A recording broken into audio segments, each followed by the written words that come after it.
Assalamualaikum warahmatullahi wabarakatuh.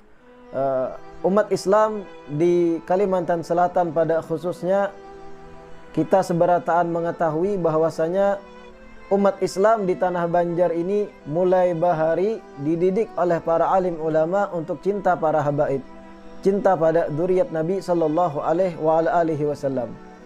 Dan ini dilandasi oleh banyak nas-nas hadis Nabi yang berbicara tentang keutamaan orang-orang yang memuliakan para habaib. Termasuk Rasulullah bersabda, "Arba'atun ana lahum syafi' yaumal qiyamah." Ada 4 golongan kelak hari kiamat yang aku akan memberi syafaat atau aku akan memberi pertolongan pada mereka, kata Nabi. Yang pertama, ujar Nabi, "Al-mukrim li dzurriyyati min ba'di." Orang yang menghormati, memuliakan dzurriyyatku, keturunanku setelah aku wafat. Yang kedua, ujar Nabi, "Wal qadhi lahum hawaijahum." Orang-orang yang menunaikan, menuntaskan hajat-hajat dzurriyyatku dan menolongi mereka. Yang ketiga, wasa'i lahum fi umurihim indama tarru ilaihi. Yang ketiga, orang yang dapat syafaat dari Nabi adalah orang-orang yang berupaya, berusaha untuk menolongi para dzurriyyat Nabi pada saat dzurriyyat Nabi tersebut dalam keadaan darurat, ingin menyelesaikan satu masalah, dan orang tersebut yang menyelesaikan masalah itu. Ini orang ketiga yang dapat syafaat dari Nabi. Yang keempat, ujar Nabi, "Al-muhib lahum biqalbihi wa lisanihi." Orang yang mencintai dzurriyyatku dengan lisan dan hatinya. Tanah Banjar atau Kalimantan Selatan pada khususnya, begitu pula di luar Kalsel, umat Islam Ahlus Sunnah wal Jamaah sangat mencintai habaib, sangat menghormati habaib. Kada sedikit para muhibbin itu memuliakan para habaib, baik dengan memberi harta atau dengan menikahkan putri mereka dan sebagainya. Di balik hal ini ada orang-orang tertentu yang ingin memanfaatkan keadaan. Di balik umat Islam yang memuliakan para habaib ini ada orang-orang yang niatnya jahat. Ada orang-orang yang memanfaatkan keadaan ini lalu inya bekaku habib. Lalu inya mengaku inya habib padahal bukan. Berbicara tentang ini sesuai dengan pengalaman kami, dan ini hasil daripada tukar pendapat dengan para habaib Kalimantan, khususnya Kalimantan Selatan, Kalimantan Timur, Kalimantan Tengah. Kami bertukar pendapat tentang apa aja ciri-ciri habib palsu agar umat Islam khususnya di tanah Banjar teredukasi dan bisa mengetahui indikasi-indikasi orang yang mengaku habib ini ternyata palsu atau gadungan. Yang pertama, ciri-ciri habib palsu yang pertama, dari zaman dahulu keluarganya kada dikenal sebagai habaib. Masyarakat kampung pun tahu bahwa keluarganya lain habaib. Tiba-tiba inya mengaku habib, sedangkan abahnya, kaiknya, orang-orang yang bersosial dengan masyarakat kampungnya dari kai-kaiknya, abah-abahnya tidak dikenal dengan status mereka sebagai habaib. Cucunya tiba-tiba mengaku habib. Nah, ini ciri pertama. Yang kedua, habaib setempat, habaib yang asli, kada kenal dengan keluarganya, keluarga yang mengaku ini. Ini ciri kedua. Habaib yang asli kada kenal dengan keluarga yang mengaku ini. Tiba-tiba ia mengaku habib, sedangkan habaib yang asli di tempat tersebut, di desa itu contohnya, kada kenal dengan orang itu. Itu ciri kedua. Yang ketiga, keluarga besar dari qabilah yang inya kakui, kada kenal dan kada mengakui orang tersebut dari qabilah kami. Contoh, ada habib palsu mengaku marganya Bah Hashim. Tapi ternyata keluarga besar Bah Hashim, ikatan keluarga mereka menolak dan kada mengakui. Itu bukan keluarga kami. Itu tanda atau ciri ketiga bahwasanya ia adalah habib palsu. Yang keempat, ciri habib palsu yang keempat, mengganti ngarannya. Yang tadinya ngarannya tidak berbau ke Arab-Arapan diganti jadi berbau ke Arab-Arapan. Contoh, tadi namanya contohnya Ujang atau Dodi atau semacamnya. Nama-nama ajam. Setelah berkaku Habib digantilah jadi Abdurrahman, digantilah contoh dari jadi Muhammad, diganti jadi Umar, diganti jadi Abu Bakar. Tadinya ngarannya ngaran ajam. Ini ciri yang keempat. Bahkan terkadang ada yang ekstrim sampai KTP-nya diganti, ditambah Sayyid dan sebagainya. Ciri kelima, Habib palsu berpakaian Islami yang berlebihan. Bahkan Habib-Habib yang asli pun supan kadang memakai pakaian tersebut. Contoh, inya Habib palsu, mengaku sebagai Habib padahal bukan.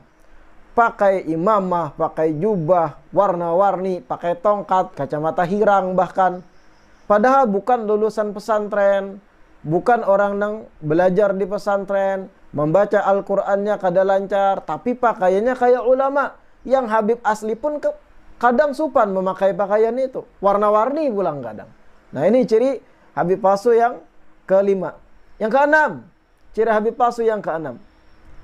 Saat ditanyakan silsilah, ditakuni silsilahnya bin fulan, bin fulan, bin fulan, bin fulan sampai ke atas, inya kada mau menampayakan, kada mau menunjukkan silsilah tadi.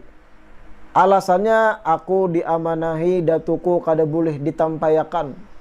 Atau alasannya ini sudah daripada Tuan Bahari, kami kada boleh menampayakan, takutan sombong. Keramput.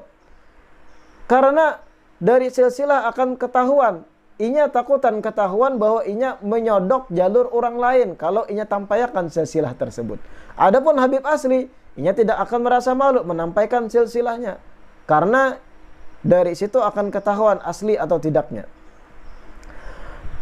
Ciri Habib palsu yang ketujuh, berpindah-pindah marga. Berpindah-pindah qabilah. Pertama, contoh. Mengaku Habib, bangsanya apa? Al-Kaf. Ketahuan bahwa palsu, ganti lagi jadi apa? Asgaf.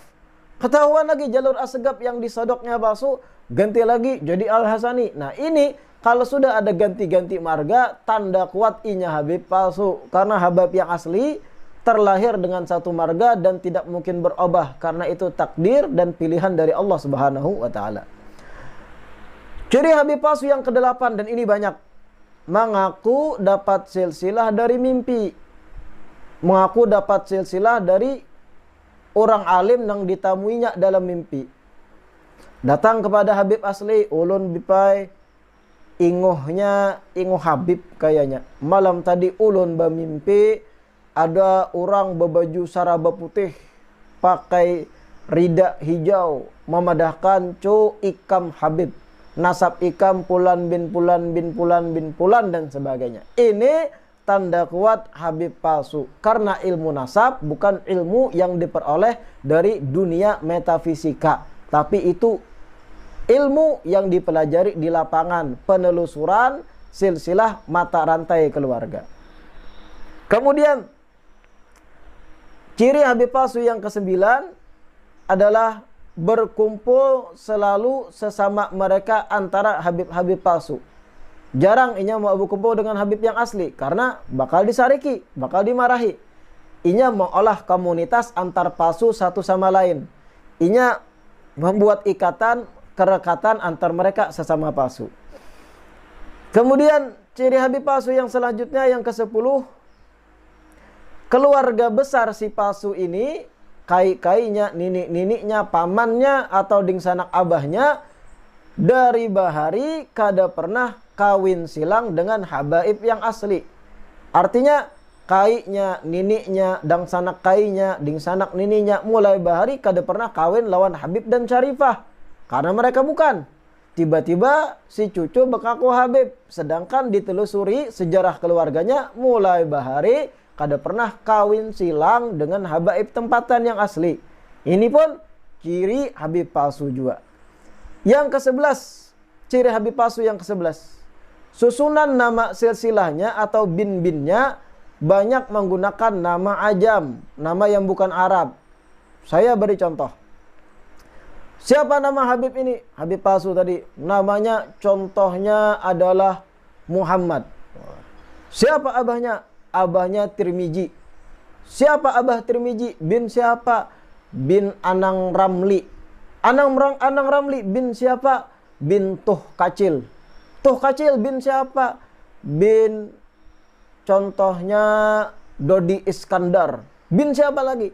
Kalau sudah 4 ke atas rantai silsilahnya atau bahkan 5 ke 6 ada nama-nama ajam, ini bukti kuat, indikasi kuat, inya Habib palsu. Kenapa? Karena habaib kalau sudah generasi 3 ke atas itu pasti pakai nama baku yang terulang-ulang. Abdullah, Salim, Abu Bakar, Umar, Hasan, Hussein, Alawi, dan nama-nama yang ma'ruf di kalangan habaib lainnya.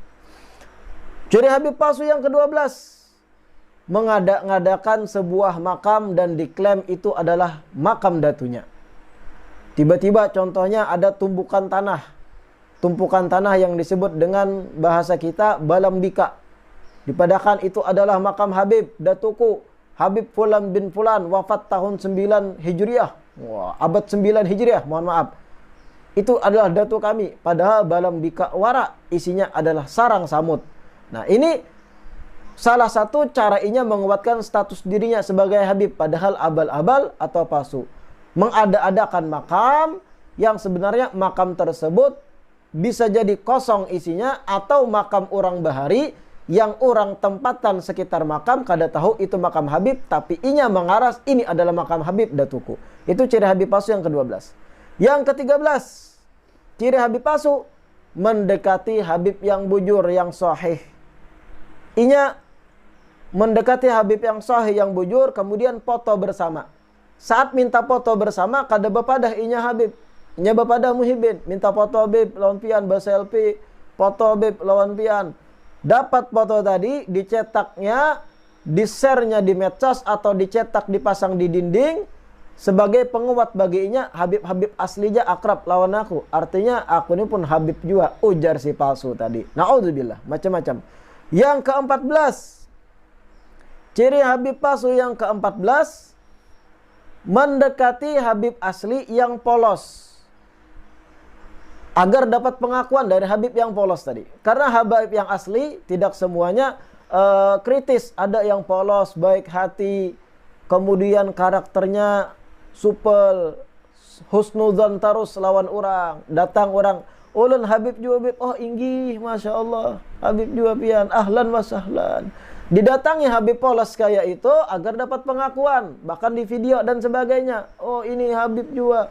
Padahal inya aspal, palsu. Habib polos tadi dijadikan alat aja untuk pengakuan dirinya sebagai Habib, padahal abal-abal atau palsu.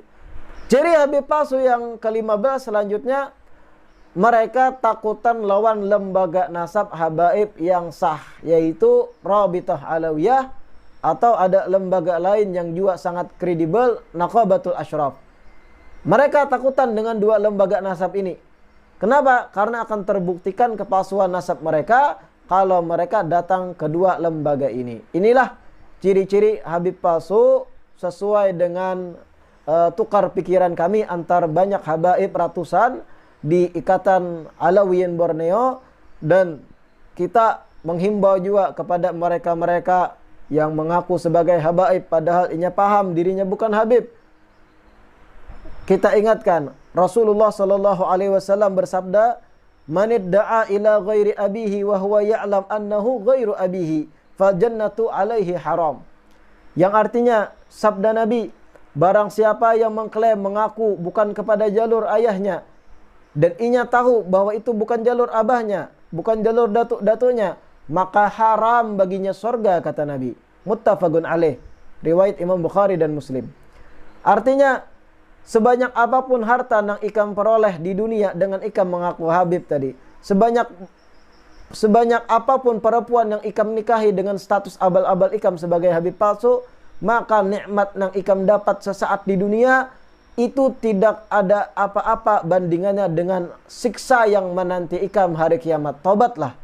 Fal jannatu alaihi haram. Haram baginya surga, kata Nabi sallallahu alaihi wasallam. Di hadits yang lain Nabi bersabda, la targhabu an abaikum faman raghiba an abihi fahuwa kufrun. Jangan kalian menolak ayah-ayah kalian. Jangan kalian tidak menerima akan siapa ayah-ayah kalian. Barang siapa yang menolak status ayah-ayahnya, contoh ayah-ayahnya bukan habaib, inya seakan menolak lalu mengklaim aku adalah habib. Orang kayak ini fahuwa kufrun. Tindakan tersebut, pengakuan tersebut, pemalsuan tersebut adalah bentuk kekufuran kata Nabi. Na'udzubillahi ta'ala min dzalik. Mudah-mudahan video ini bermanfaat dan saya harap kepada para muhibbin dimanapun tolong di-share sebanyak-banyaknya agar menjadi edukasi dan pembelajaran bagi umat Islam khususnya di Kalimantan Selatan. Wassalamualaikum warahmatullahi wabarakatuh.